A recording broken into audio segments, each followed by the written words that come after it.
नमस्कार मित्रों, देश से ट्यूशंस में आपका स्वागत है। इस वीडियो में हम सीखने वाले हैं 8th standard Maharashtra board new syllabus history का सेकंड चैप्टर, जिसका नाम है यूरोप एंड इंडिया। ये इसका दूसरा वीडियो है। आगे बढ़ने से पहले मेरी आपसे रिक्वेस्ट है कि प्लीज़ मेरे वीडियो को लाइक कीजिए, अपने दोस्तों के साथ भरपूर शेयर कीजिए। कुछ डाउट्स हो तो नीचे कमेंट कीजिए, मेरे चैनल को सब्सक्राइब कीजिए। अगर आप मेरे दूसरे वीडियोस देखना चाहते हैं तो मैंने उनकी लिंक डिस्क्रिप्शन में शेयर की है, वहाँ पर जाकर आप मेरे दूसरे वीडियोस भी देख सकते हैं। तो चलिए शुरू करते हैं। Industrial Revolution. In the later period of the 18th century, there were many technological innovations in Europe. देखिए, यूरोप में 18वीं शताब्दी के अंत में बहुत से टेक्नोलॉजिकल वैज्ञानिक इनोवेशंस हो चुके थे। मशीन्स का इन्वेंशन हो चुका था। बहुत से काम जो थे वो मशीन्स के द्वारा किए जाते थे। पहले जो हम हाथों से करते थे वो मशीन्स द्वारा किए जाने लगे थे। इसके कारण कामों की स्पीड बढ़ गई और उसका वॉल्यूम भी बढ़ गया, यानी प्रोडक्शन बढ़ गया। There was a production with the help of machines running on steam. वहाँ पर स्टीम पर चलने वाले मशीन्स डेवलप किए गए और उनकी मदद से कारखानों में, फैक्ट्रीज में प्रोडक्शन किया जाने लगा। The cottage industries were replaced by big factories. छोटी छोटी घरेलू उद्योग जो थे वो रिप्लेस हो गए, वहां पर बड़े बड़े फैक्ट्रीज, कंपनी आ गई।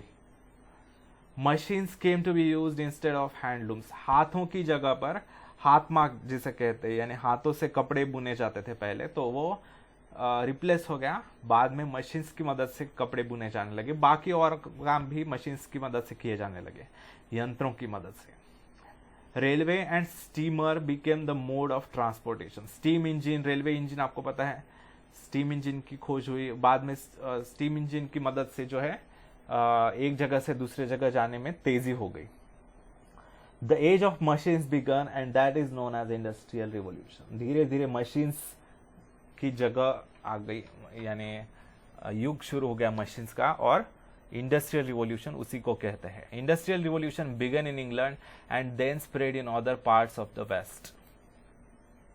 इंग्लैंड को मदर ऑफ इंडस्ट्रियल रिवॉल्यूशन कहा जाता है, ओरिजिन ऑफ इंडस्ट्रियल रिवॉल्यूशन। वहां पर इंडस्ट्रियल रिवॉल्यूशन शुरू हुई और बाकी वेस्ट में, जैसे यूरोप में बाकी के और अमेरिका में वगैरह, वो फैल गई।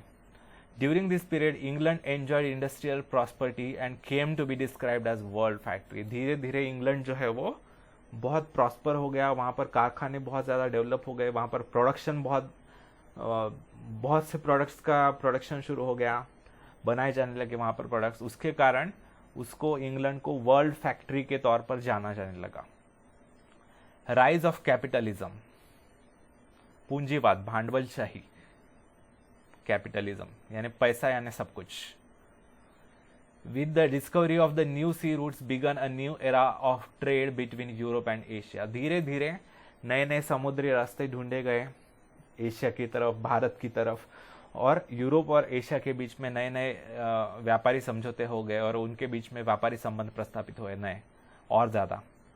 Many traders came forward to trade with eastern countries through the sea route. समुद्री रास्तों से यूरोप के जो व्यापारी थे वो धीरे धीरे भारत में और एशिया में व्यापार करने के लिए आने लगे। It was not easy to carry out trade single handedly and hence many traders came together and started trade.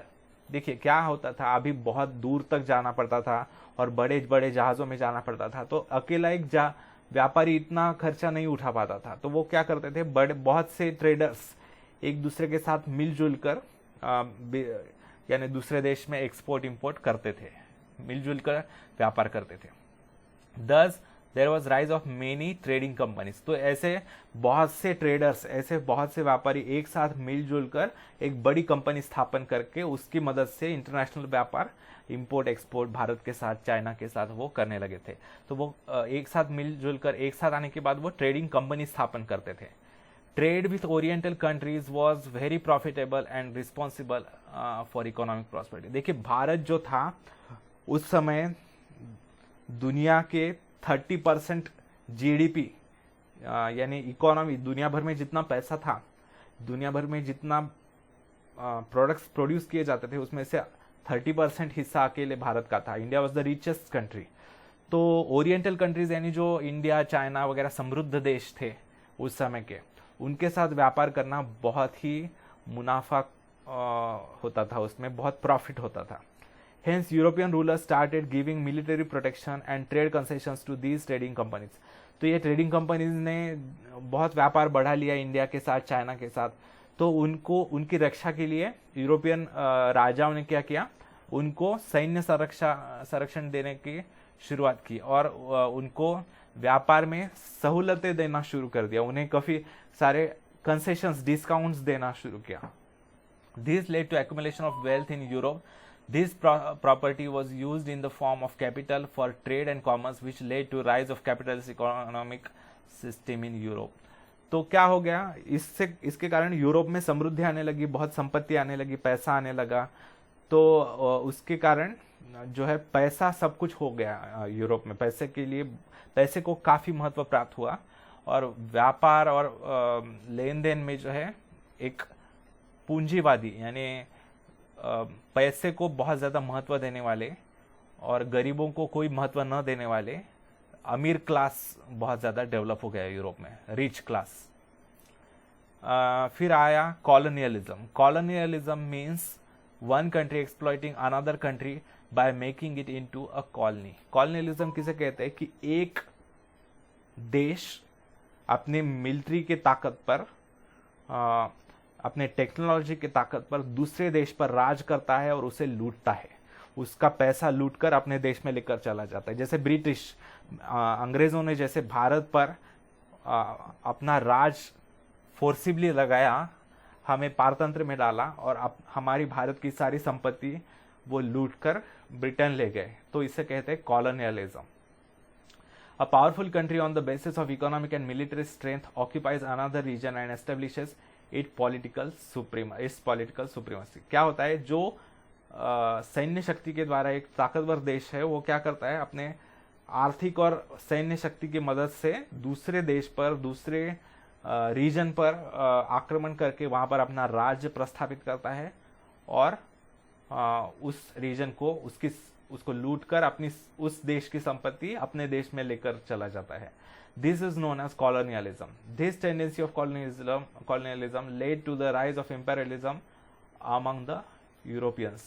तो ये colonialism के कारण उपनिवेशवाद कहते हैं उससे, उसके कारण क्या हो गया, धीरे धीरे साम्राज्यवाद बढ़ता गया। साम्राज्यवाद यानी इंपेरियलिज्म। साम्राज्यवाद यानी क्या, जो यूरोपीय देश थे जैसे फ्रांस, ब्रिटेन, जर्मनी, पोर्तुगाल, उनके बीच में अपना एम्पायर बढ़ाने की भूख बढ़ गई, अपना राज्य का साइज बढ़ाने की भूख बढ़ गई। जैसे उस देश पर भी कब्जा करो, इस देश पर भी कब्जा करो, सारे देशों पर कब्जा करने की एक तरीके से रेस लग गई यूरोपीय देशों में। इसे कहते हैं इंपेरियलिज्म, साम्राज्यवाद। Imperialism means a system in which a powerful country controls other countries by establishing its overall domination and establishing many colonies. Imperialism, साम्राज्यवाद यानी क्या, एक ऐसी व्यवस्था जिसमें एक शक्तिशाली देश दूसरे देशों पर अपना राज्य प्रस्थापित करता है, अपना डोमिनेशन करता है और वहां पर कॉलोनीज प्रस्थापित करके उस देश को लूटना शुरू कर देता है, उन पर काफी अत्याचार करता है, जैसे ब्रिटिशों ने भारतीयों पर किया, हम पर। Many countries from Asian and African continent fell prey to this imperialist aspiration of the European nations. तो ये बहुत से जो आशियाई देश थे, अफ्रीकी देश थे, वो बहुत अच्छे थे, यानी वो किसी और पर आक्रमण करना या उनको अत्याचार करना इस पर विश्वास नहीं रखते थे। पर्टिकुलरली भारत तो बिल्कुल नहीं विश्वास करता था। तो हमारे अच्छाई का दुरुपयोग करके इन यूरोपियंस ने, पर्टिकुलरली ब्रिटिशों ने हम पर आक्रमण किया और हमें उनके एम्पायर का हिस्सा बनाया, फोर्सिबली हम पर अत्याचार किया। Imperialism of British East India company in India. अभी जो ब्रिटिश ईस्ट इंडिया कंपनी थी, जो ब्रिटिश ट्रेड कंपनी थी, उसका कैसे साम्राज्यवाद फैला भारत में वो देखते हैं।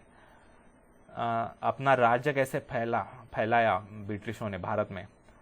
There was competition among European countries for acquiring trade monopoly in India. देखिए, यूरोपियन देशों में जैसे फ्रेंच हो गए, डच हो गए, या फिर पोर्तुगीज हो गए, या फिर ब्रिटिश हो गए, उनके व्यापारियों में, उनके ट्रेड कंपनीज में अपना ज़्यादा से ज़्यादा व्यापार करना और ज़्यादा से ज़्यादा इकोनॉमिक फ़ायदा उठाने के लिए भारत में बहुत ज़्यादा उनमें रेस होती थी। कंपटीशन होती थी, तो उसके कारण उनके बीच में झगड़े होते थे भारत की भूमि पर। The British establish British East India company in 1600 AD to carry out trade in India. ब्रिटिशों ने ब्रिटिश ईस्ट इंडिया कंपनी की स्थापना की 1600 में और ट्रेडिंग शुरू कर दी भारत के साथ। This company took permission from emperor Jahangir and establish its factory in सूरत।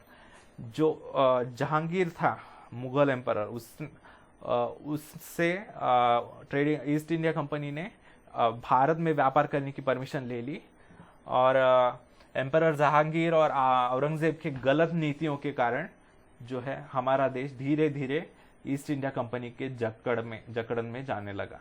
सूरत में उन्होंने फैक्ट्री एस्टेब्लिश की, उन्होंने उनकी एक कंपनी का ब्रांच जिसे कहते हैं वैसा उन्होंने खोला वहां पर, और the trade between India and England was carried out through this company. तो भारत और इंग्लैंड के बीच में सूरत की जो फैक्ट्री थी उसे फैक्ट्री कहते थे, वहां पर उन्होंने शुरू किया trade.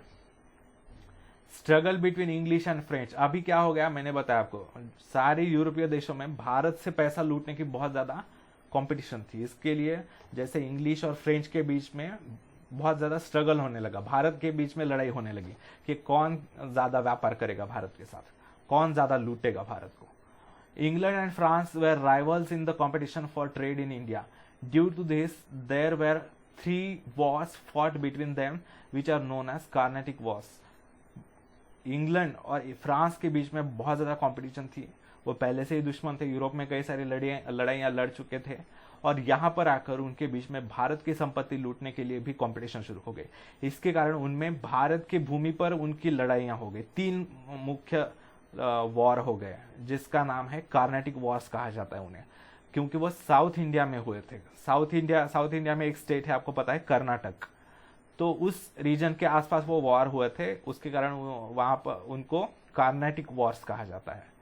In the third Carnatic war England finally defeated France. वो दोनों लड़ रहे हैं कहां पर, भारत में, और आपस में लड़ाई लड़ रहे हैं, और इंग्लैंड थर्ड कार्नेटिक वॉर में इंग्लैंड ने फ्रांस को हरा दिया, और इंग्लैंड अकेली डोमिनेटिंग देश रह गया भारत में मनमानी करने के लिए। Therefore now there was no strong European competitor for British East India company in India. तो बाकी कोई भी कॉम्पिटिटर इतना स्ट्रांग नहीं रहा, फ्रांस सबसे स्ट्रांग था, फ्रांस को भी हरा दिया तीसरे कार्नेटिक वॉर में, और बाद में ब्रिटिश सबसे स्ट्रांग देश धीरे धीरे उभर कर आने लगा व्यापार करने के लिए, भारत में व्यापार के नाम पर लूटपाट करने के लिए। Foundation of rule of India in company, foundation of rule of India company, देखिए यहां पर ईस्ट इंडिया कंपनी होना चाहिए। Foundation of rule of East India company in Bengal. धीरे धीरे उन्होंने अपना राज्य प्रस्थापित करना शुरू किया, अपने पैर फैलाने शुरू कर दिए। कहां से शुरुआत की उन्होंने, भारत में बंगाल से शुरुआत की। The Bengal province was one of the most prosperous province in India. Bharat का सबसे समृद्ध राज्यों में से एक बंगाल प्रोविंस था। तो वहां पर बहुत ज्यादा कपड़े बुने जाते थे, सिल्क वहां का फेमस था, उसके कारण वो काफी रिच प्रोविंस था, राज्य बहुत अमीर था वो। तो वहां पर क्या हो गया देखते हैं। In 1756 AD Siraj Uddaula became the nawab of Bengal. Bengal का नवाब, जैसे आज के समय मुख्यमंत्री वगैरह होते हैं ना, वैसे बंगाल का जो प्रमुख होता है राज्यकर्ता, वो नवाब हो गया, उसका नाम था सिराज उद्दौला 1756 में। East India company officers misuse trade concessions obtained from Mughal emperor in Bengal province. अभी धीरे धीरे क्या करने लगे, ईस्ट इंडिया कंपनी जो मुगल एम्परर जो था औरंगजेब जहांगीर, उनसे जो उन्होंने परमिशंस लिए थे व्यापार करने के, वो उन्होंने नियम तोड़ना शुरू कर दिया और उनका गलत इस्तेमाल करना शुरू कर दिया। The English build fortification around the factory at Kolkata without the permission of the nawab. तो नवाब जो थे बंगाल के, नवाब यानी उस समय के, समझ लीजिए अप्रोक्सीमेटली, एग्जैक्ट नहीं, चीफ मिनिस्टर की तरह बंगाल के। तो उस समय क्या था कि जो फैक्ट्रीज थे यानी ब्रांचेस थी कंपनी की बनाई हुई ईस्ट इंडिया कंपनी की वगैरह, उनको फोर्टिफिकेशन यानी मजबूत किलेबंदी करना अलाउड नहीं था। जैसे किले के अराउंड पूरा मजबूत दीवार बनाई जाती है पत्थर की प्रोटेक्शन के लिए, ताकि कोई हमला करके उसे नष्ट ना कर सके। तो किले के इर्द गिर्द जैसे फोर्टिफिकेशन किया जाता है, यानी बहुत ज्यादा मजबूत तटबंदी जिसे कहते हैं, मजबूत दीवार वगैरह बनाई जाती है, वो बनाना अलाउड नहीं था किसी भी ब्रिटिश फैक्ट्री या यूरोपियन फैक्ट्री के इर्द गिर्द। क्यों? क्योंकि वो अगर प्रोटेक्शन बनाकर वो अंदर कोई षड्यंत्र कर रहे हैं भारत के खिलाफ, तो वो सफल ना हो, अगर तभी उन पर आक्रमण करके उसे नष्ट किया जा सके उस फैक्ट्री को। इसलिए उन्हें फोर्टिफिकेशन करना अलाउड नहीं था। लेकिन उन्होंने, ब्रिटिश ईस्ट इंडिया कंपनी ने वो नियम तोड़कर उन्होंने फोर्टिफिकेशन शुरू कर दिया कोलकाता के फैक्ट्री का, नवाब के परमिशन के खिलाफ। Hence Siraj Uddaula captured the factory at Kolkata. तो उसने उस पर कार्रवाई कर दी और उसको जब्त कर लिया फैक्ट्री को कोलकाता के। This created discontent in England. इससे इंग्लैंड में जो व्यापारी थे, जो ईस्ट इंडिया ट्रेडिंग कंपनी के जो व्यापारी थे, उनमें बहुत गुस्सा, रोष उत्पन्न हो गया और वो वहां पर अपने राजा के पास कंप्लेन करने लगे। Robert Clive diplomatically bribe Mir Jafar, the commander in chief of the nawab's army, and also promise to make him the nawab of Bengal. तो देखिए कैसे हमारे देश में, कैसे देश के गद्दारों ने देश को डुबाया है। हमारे प्राचीन इतिहास रहा है, या अनफॉर्चुनेटली भारत का इतिहास रहा है कि हम बाहर से दुश्मन इतने ताकतवर नहीं थे हमारे, लेकिन हमारे अंदर के लोगों ने गद्दारी की, उसके कारण हमारे देश में, हमारे देश को झुकना पड़ा, हारना पड़ा। तो क्या हुआ, रॉबर्ट क्लाइव जो था उसने क्या किया, मीर जाफर जो था, जो सेनापति था, जो कमांडर इन चीफ था, आर्मी चीफ था, जो नवाब का, नवाब सिराज उद्दौला जो बंगाल का था, उसका जो आर्मी चीफ था, उसको उसने ब्राइब दे दी, यानी उसको उसने घूस दे दी, लाच दिली, पैसे खिलाए उसको और उसको खरीद लिया अपनी तरफ। और उसको ये प्रॉमिस भी कर दिया कि अगर वो ब्रिटिशों का साथ देगा मीर जाफर, तो उसे नवाब बना देंगे हम बंगाल का। सिराज उद्दौला को हटाकर उसको नवाब बना दिया जाएगा। तो nawab Siraj Uddaula and Bengal British troops met at Plassey in 1757 AD. तो क्या हुआ, उनके बीच में नवाब सिराज उद्दौला जो था उसने कार्रवाई करने के लिए ब्रिटिशों के ट्रूप्स के साथ, सैनिकों के साथ प्लासी में उनका मीटिंग ली और उनको धमकाने की कोशिश की 1757 में। लेकिन क्या हो गया, उनको जब कार्रवाई करने के लिए कहा गया, उसने अपने सेनाओं को, सिराज उद्दौला ने, क्या हो गया, बट सेनापति जो था वो बिक चुका था, गद्दार हो चुका था। तो but under the leadership of Mir Jafar, the nawab's army made no move to actually join the battle and hence Siraj Uddaula was defeated. तो जो मीर जाफर था सेनापति, उसने तो अपना सेना को आदेश ही नहीं दिया, उसने बताया कोई आक्रमण नहीं करेगा, कोई कार्रवाई नहीं करेगा, कुछ नहीं करेगा। तो क्या हो गया, नवाब जो था वो हार गया, सिराज उद्दौला। इस तरीके से बिना लड़े, बिना एक भी गोली चलाए ब्रिटिश जीत गए लड़ाई प्लासी की, गद्दारी के कारण। Mir Jafar became the Nawab of Bengal with the support of British, but later he started protesting against the British and hence his son-in-law Mir Qasim was made the Nawab। बाद में सिराज उद्दौला को हटा दिया गया नवाब के पद से और मीर जाफर को नवाब बनाया गया। धीरे धीरे उसके भी ध्यान में आने लगा कि ब्रिटिश कुछ ज्यादा ही पैर पसार रहे हैं और मेरे अधिकार छीन रहे हैं नवाब के। तो उसने भी उन पर कार्रवाई करने का प्रयास किया, लेकिन क्या हो गया, मीर जाफर को भी हटा दिया गया धोखे से और उसका जो जमाई था, जावई, सन इन लॉ, यानी बेटी का हस्बैंड, उसको, जिसका नाम मीर कासिम था, उसको नवाब बनाया गया। तो Mir Qasim tried to put restrictions on illegal trade of British and hence once again Mir Jafar was made the nawab of Bengal. तो मीर कासिम जब नवाब बन गया, बाद में वो जमाई सन इन लॉ, तो उसने भी ब्रिटिशों पर कुछ रिस्ट्रिक्शंस लगाने की कोशिश की। उनके जो इलीगल व्यापार कर रहे थे, वो पैसा लूट रहे थे, उनको कंट्रोल करने का प्रयास किया। तो मीर कासिम को भी हटा दिया और बाद में फिर से अगेन मीर जाफर को नवाब बनाया गया। To restrict the activities of British in Bengal, Mir Qasim, Shuja ud-Daulah, the nawab of Ayodhya and Mughal emperor Shah Alam form an alliance and ran a campaign. देखिए उस समय तक क्या हुआ था, जो मुगल एम्परर था वो काफी वीक हो चुका था, शाह आलम जो था वो काफी वीक हो चुका था, उसका जो राज्य था, उसकी हुकूमत, उसका अधिकार जो था केवल दिल्ली तक बच चुका था। जो इंदिरा गांधी इंटरनेशनल एयरपोर्ट है दिल्ली का, वो पालम नाम के एयरपोर्ट, पालम नाम के एरिया में है। तो दिल्ली के पास ही है वो एरिया, नियरली 40-50 किलोमीटर। तो उस समय चिढ़ाते थे जो मराठा किंग्स थे उस समय के, वो हंसते हंसते कहते थे शाह आलम दिल्ली से पालम, यानी शाह आलम का हुकूमत कहाँ से है, दिल्ली से पालम तक, यानी उस 35-40 किलोमीटर की ही पेरीफेरी में था। तो क्या हो गया, मीर कासिम नवाब ऑफ बंगाल, सिराज शुजाउद्दौला जो अयोध्या का नवाब था, और मुगल एम्परर जो नाम मात्र, name for the sake of name रह चुका था, शाह आलम, उन्होंने अलायंस बनाया, वो एकत्रित आ गए और उन्होंने ब्रिटिशों के खिलाफ कैंपेन चलाना शुरू कर दिया, मुहिमें चलाना शुरू कर दी। In 1764 AD battle of Buxar was fought in Bihar. तो ब्रिटिशों के बीच में और इन तीनों सेनाओं के बीच में, मीर कासिम, शुजाउद्दौला और शाह आलम, इन तीनों के सेनाओं के बीच में 1764 में बक्सर बिहार में लड़ाई हुई। After this battle British East India Company got the right to collect the revenue from Bengal province as per the Treaty of Allahabad।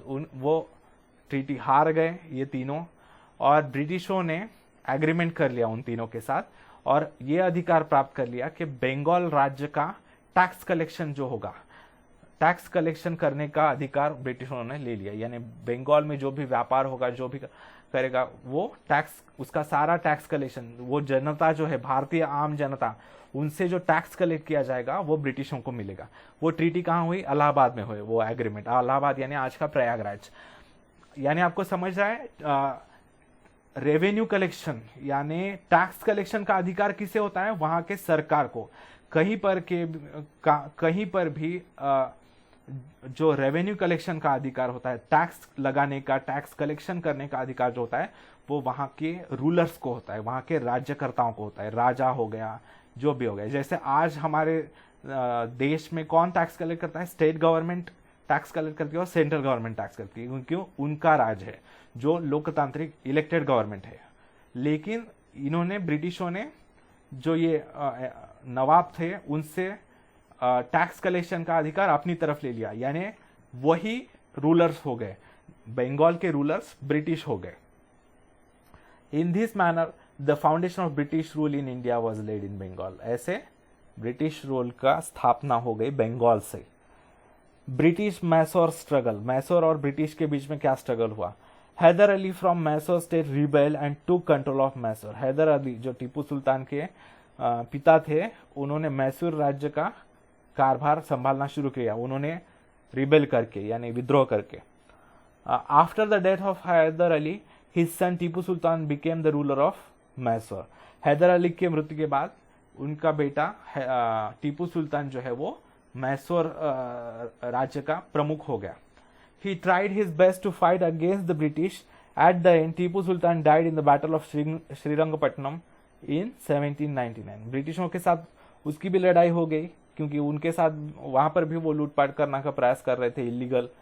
तो उनके साथ लड़ाई हो गई और वो उसका मृत्यु हो गया टीपू सुल्तान का श्रीरंगपट्टनम के लड़ाई में 1799 में।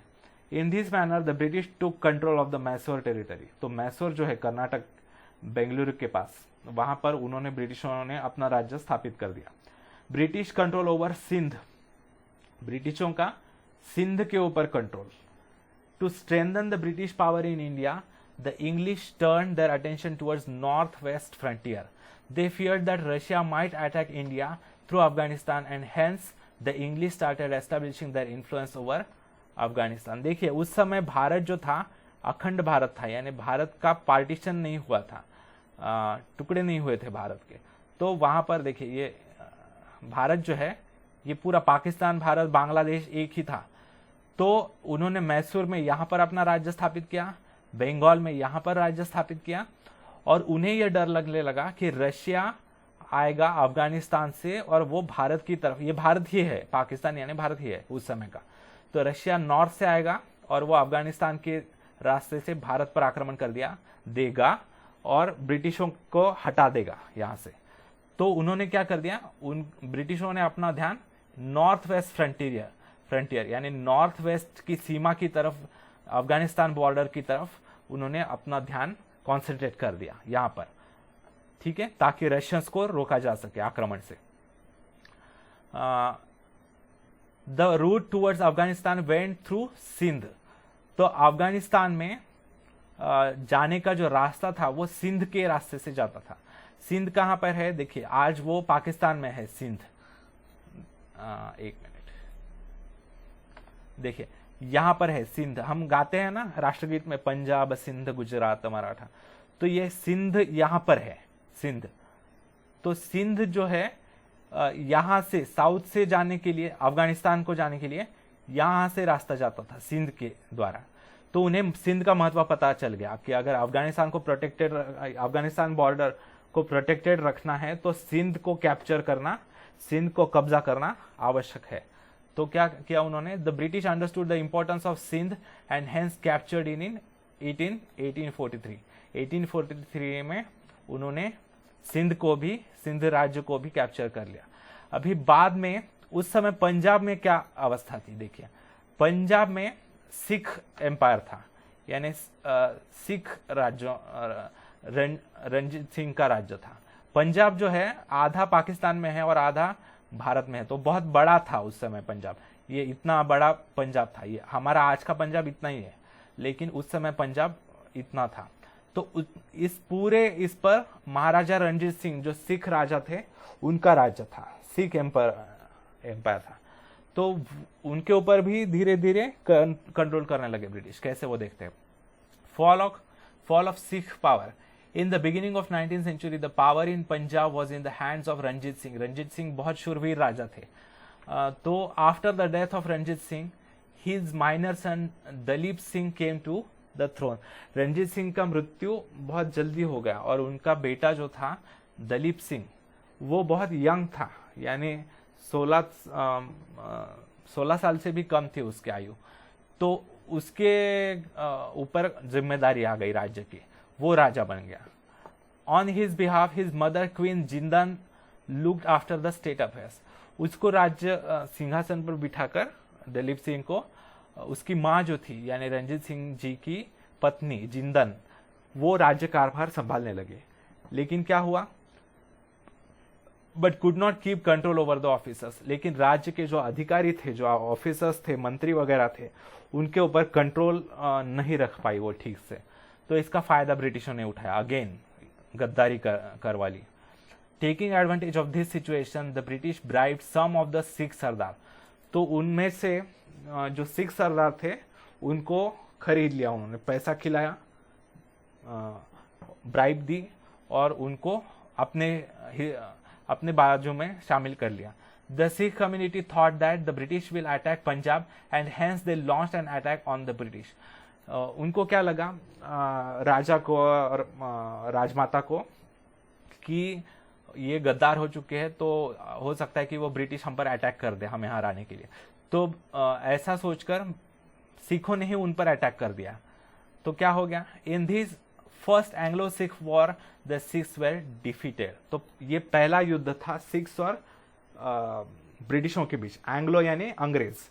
एंग्लो सिख वॉर पहला था जिसमें सिखों का अनफॉर्चुनेटली हार हुई।